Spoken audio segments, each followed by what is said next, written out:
beaucoup. On va peut-être permettre, je pense qu'il y a des questions, ou il y en a déjà une. Oui, plutôt deux. Alors, pour essayer de donner des prolongements en termes de politique économique à votre rupture épistémologique, ou à la rupture épistémologique que vous proposez, est-ce que, d'une part, vous pensez qu'il faudrait faire en sorte que la monnaie soit un bien public pour que tout le monde puisse y avoir accès, donc soustraire aux banques commerciales de second rang le privilège de la création monétaire, qui est un immense problème pour le financement de l'économie. Et est-ce que, d'une autre part, vous pensez que la remise en question des hypothèses que vous avez faites de l'homo economicus et de sa rationalité substantive nous conduirait à invalider carrément les théories des années 50 qui ont été démontrées par Debreu, c'est-à-dire la théorie de l'équilibre, en gros, de l'économie du bien-être? Est-ce qu'on peut invalider le théorème de Debreu? Et que donc, par exemple, en appliquant ça au marché financier, qu'est-ce que vous pensez de la proposition de Frédéric Lordon d'abolir carrément la bourse et de fermer la bourse et de dire, en fait, le marché financier n'est absolument pas efficace, contrairement à ce qu'on a pu démontrer, parce que, en fait, les démonstrations qu'on a faites en faisant converger n vers l'infini, mathématiquement, en fait, ce long terme n'existe pas du tout. Donc, tout ce qu'on fait, en gros, à l'INSEE et ailleurs, ne doit pas conduire à faire croire que les marchés sont efficaces, ils ne sont pas du tout efficaces, et que donc, il faudrait tout simplement faire autrement. Et dans ce cas-là, s'il faut fermer la bourse, comment faire pour avoir une allocation des capitaux qui soit un tant soit peu efficace? Alors, d'abord, il y a un point qui est important à comprendre, c'est que ce cadre conceptuel ne conduit pas, enfin, d'abord, il est quand même, je veux dire, je travaille beaucoup, mais quand même, il reste beaucoup de choses à faire et je ne prétendrai certainement pas avoir tout démontré. Et non seulement ça, mais d'autre part, en tant que cadre conceptuel, je ne pense pas que, dans mon idée, qu'il conduit forcément à une seule politique économique. C'est-à-dire, je pense qu'à l'intérieur de ce cadre, il me semblerait assez naturel qu'on puisse imaginer plusieurs politiques économiques. Je n'ai pas vraiment réfléchi tout à fait à ça, mais il me semble que ce serait même nécessaire, en quelque sorte, parce que je ferais assez volontiers une grande différence entre l'analyse des mécanismes tels qu'ils sont et ce qui peut être de l'ordre de la politique économique et du devoir-être. Je pense que c'est le discours sur ce qui a été et le discours sur ce qui doit être sont des discours que je mêle pas, qui me semble être qu'il faut articuler de manière différente, parce que dans le devoir-être se posent toujours des questions de valeur, justement. Hein. On peut être sensible aux inégalités ou pas, etc. Donc, premier point. Donc, je ne pense pas qu'il y ait une seule politique économique possible. Alors, pour les questions, donc voilà, par exemple, alors prenons le premier point, c'est cette question très intéressante en effet, sur la question du 100% monnaie. Est-ce qu'on doit ou non autoriser les banques commerciales à émettre de la monnaie? Et est-ce qu'on peut autoriser tout le monde à avoir accès à la monnaie? Voilà. Je pense, alors personnellement, je pense que c'est un... Je mettrais justement, moi je suis plutôt dans essayer de savoir comment ça se passe et ce que je vois sur cette question, c'est qu'il y a évidemment, comme vous, je ne vais pas vous surprendre, il y a des rapports de force et des intérêts qui sont très très divergents par rapport à cette chose-là. Donc essayons d'analyser positivement. Je pense qu'il y a un lien étroit entre le développement du capitalisme et cette forme bancaire, parce que c'est ainsi que l'émission monétaire, en quelque sorte, est adaptée aux nécessités du capital, puisque essentiellement la monnaie provient disons, des nécessités d'endettement des entreprises. Donc je dirais que dans l'ordre de... voilà, il me semble que les choses... si on reste dans une société capitaliste, je ne suis pas sûr qu'on puisse y arriver. Peut-être, remarquez, parce que c'est plus compliqué que je dis. Mais voilà. Alors, savoir si c'est bon ou pas... bon, je veux dire, ça, c'est une question qui me semble que je ne peux pas répondre à partir de mes éléments conceptuels. C'est plutôt mes opinions sur les inégalités, etc., qui me feraient parler comme ça. Pour ce qui est de la même chose pour l'abolition des marchés financiers, je pense en effet que l'idée d'efficacité et d'efficience des marchés financiers ne tient pas, pour un certain nombre de raisons que j'ai essayé de développer dans le livre. La raison essentielle étant d'ailleurs qu'il n'y a pas de vraies valeurs, et que c'est dans une construction théorique très particulière où on peut donner sens à une vraie valeur et donc à la notion d'efficacité, c'est-à-dire le fait que le prix exprime bien la vraie valeur.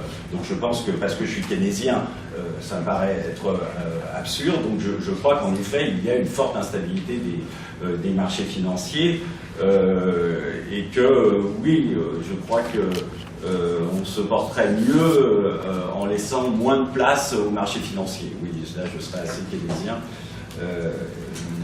parce que ça produit en effet beaucoup d'instabilité dans les cours ou pas. Abolir le marché financier, pourquoi pas, mais je veux dire, il faut pouvoir le replacer dans une stratégie, il faut le replacer évidemment dans une stratégie de rupture, pourquoi pas une stratégie de rupture. Mais voyez là, à nouveau, ça dépasse un peu le cadre conceptuel qui est le mien. Et sur Debreu, il me semble que c'est une démonstration. Donc, je pense que oui, cette démonstration est faite, elle est bonne, et je ne pense pas qu'il se soit trompé, on s'en serait aperçu. Mais que, voilà, donc, je l'admets, c'est un très beau résultat. Il me semble qu'il est beaucoup plus, comme vous le savez, il est plus, quand on connaît bien, comme vous le connaissez bien, en fait, sa portée est bien moindre que ce qu'on peut penser, puisque l'optimalité paressienne, c'est quand même une optimalité d'un style très particulier, et puis surtout parce qu'on a toujours ce problème de stabilité, enfin des choses assez connues, tu vois ce que Il me semble que vous faites une distinction quand même. Ok, d'accord. C'est juste pour rebondir sur... C'est vous qui demandez. On va peut-être prendre deux questions comme ça. Peut-être les deux questions dans ce champ-là, et en essayant de répondre rapidement pour après faire les deux questions par là-bas. Ça vous va? Ouais, alors est-ce que vous pensez qu'un économiste pourrait être un moraliste?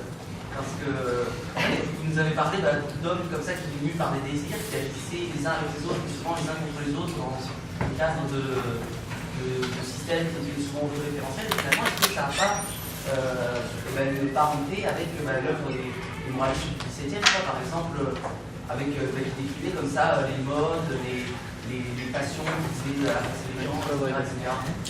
Mais non, je pense que je ferai une distinction. Personnellement, comme vous l'avez peut-être compris à la réponse que j'ai donnée quand je distingue savoir ce qui est de ce qui doit être.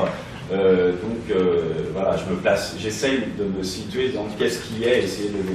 Donc je serai assez éloigné de cette position moraliste. Mais je crois qu'il n'y a pas de rapport avec le moraliste. Ce que j'indiquais, c'est les comportements, je dirais, observables des acteurs. Le fait que l'autoréférentialité sur les marchés, par exemple, c'est lié à la rationalité même sur un marché qui veut qu'on s'intéresse au prix, donc on essaye d'anticiper le prix, donc, etc. Donc tous ces phénomènes de mode d'autoréférentialité sont compatibles avec des formes de rationalité banale, quoi. Donc, pour moi, je ne l'ai pas injecté à ce moment-là. Et quand je parle d'eux-mêmes, quand je parle des questions de passion, de désir très fort pour la monnaie, je pense que nous le savons tous. Je veux dire, c'est comme ça. Simplement, j'y insiste parce que j'ai l'impression que le modèle que je propose du fait de cette composition des désirs explique le caractère particulier du désir monétaire, qui est un désir composé de désirs individuels. Voilà. Mais ce n'est pas une prise de parti moraliste, c'est descriptif. Bonsoir, j'ai une question sur les taux d'intérêt négatifs. Vous avez beaucoup parlé de la valeur de la monnaie, etc., des biens. Les liens entre la valeur et le prix, c'est pas exactement pareil. Est-ce que vous considérez que les taux d'intérêt ne sont un prix, et donc à ce moment-là, les taux d'intérêt négatifs peuvent se comprendre comme finalement un prix puisqu'on paierait pour faire garder une mise en avant à quelqu'un d'autre? Ou est-ce qu'au contraire, les taux d'intérêt négatifs permettent d'éclairer, de donner un débat éclairable à la question de la valeur, notamment la valeur économique comme une autre valeur, à ce moment-là, et la dette à laquelle on paie un taux d'intérêt négatif est elle-même connotée plutôt négativement avec la question de la fausse, etc., notamment en allemand, Schultz, etc. Et donc, est-ce que les taux d'intérêt négatifs éclairent différemment comment interprétez-vous les points d'intérêt négatifs? Oui, je n'y ai pas beaucoup réfléchi. Alors, comme ça, au dégoté, je dirais que je ne pense pas avoir une analyse très originale. Les taux d'intérêt négatifs, par exemple, sur la dette publique en ce moment en France, je dirais simplement, donc je dirais simplement que c'est la question de la liquidité qui se pose, du rapport entre une liquidité surabondante, l'absence de possibilités d'arbitrage, d'autres. Donc non, je n'aurais pas j'ai pas suffisamment réfléchi pour avoir une réponse véritablement originale qui fournirait une lumière particulière à partir de ce point de vue-là. Dernière question. Pour une question qui courte, c'est peut-être très naïf. Vous avez beaucoup parlé de la différence entre les préférences individuelles, moins réflexion stylisée, et les choix sociaux. Vous avez beaucoup appuyé ça sur le concept de croyance, tous les concepts de croyance. Alors, ma question naïve est, en fait, de quelle manière est-ce que vous distinguez d'un champ comme la théorie du choix social, par exemple, ou la théorie des jeux, qui peut aussi essayer d'expliquer ce genre de choses avec des fondements plus faciles? Je pense qu'il y a des points de recoupement, hein, comme dans beaucoup d'autres champs. Hein, je ne le nie pas. Il me semble que la différence, et c'est pas quelque chose que je connais très bien, donc là aussi ma réponse va être approximative. Je dirais comme ça que la différence que je vois plus essentiellement, c'est d'une part, je dirais que le mécanisme que j'ai mis en évidence, là dont j'ai parlé, le mécanisme autoréférentiel, est quand même un mécanisme assez particulier, dans la mesure où justement il produit de l'opinion collective sui generis. C'est ça qui est le bon. Je pense que ça pourrait être intégrable d'ailleurs, peut-être dans le cadre de la rationalité. Il n'y a pas de défaut. La grande chose, c'est justement cette capacité pour les êtres humains dans ce système à pouvoir anticiper des croyances sur la totalité. Et c'est ça qui est assez drôle dans ce système, c'est que parce que vous introduisez la possibilité de croyance au niveau de la totalité, en fait, vous la réalisez comme ça. Alors c'est assez intéressant parce que chez Hayek, il y a un tas d'analyses justement où il essaie de montrer que cette propension qu'on a à attribuer aux totalités des croyances est une chose extrêmement mauvaise et dont il ne veut pas. Et je crois qu'une des raisons, c'est peut-être justement ça, parce que en fait, ça existe réellement. On peut parler de la France, le marché, et d'autre part, ça a en effet des effets considérables. Donc ce serait le premier point, ce mécanisme particulier. Et le deuxième point, l'insistance sur lequel j'ai mis sur le fait, et ça je ne suis pas sûr que dans les modèles auxquels vous pensez ça soit intégré aisément, c'est cette capacité normative qui est investie dans l'opinion collective. Elle est dotée de quelque chose de particulier.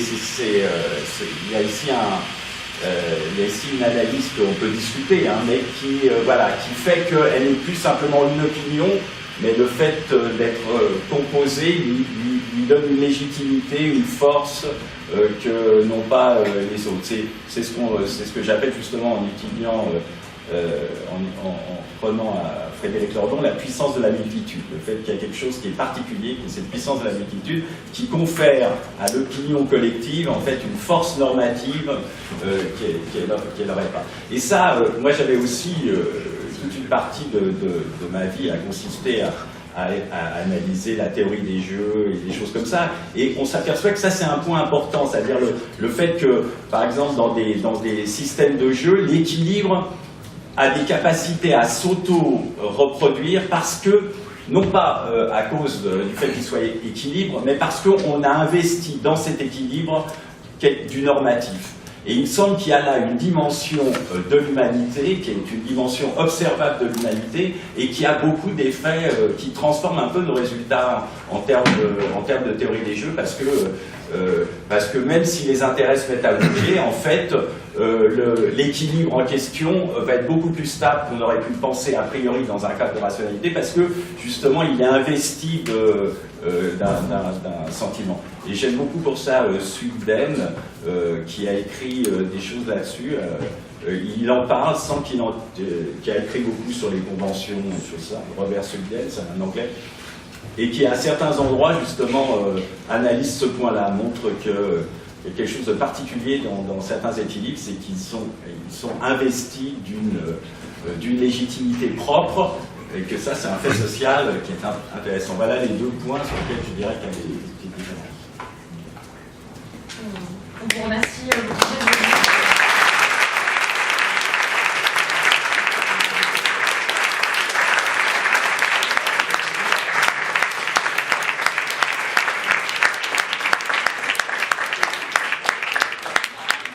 Il y a un buffet qui attend tout le monde en bas. On était venu pour ça.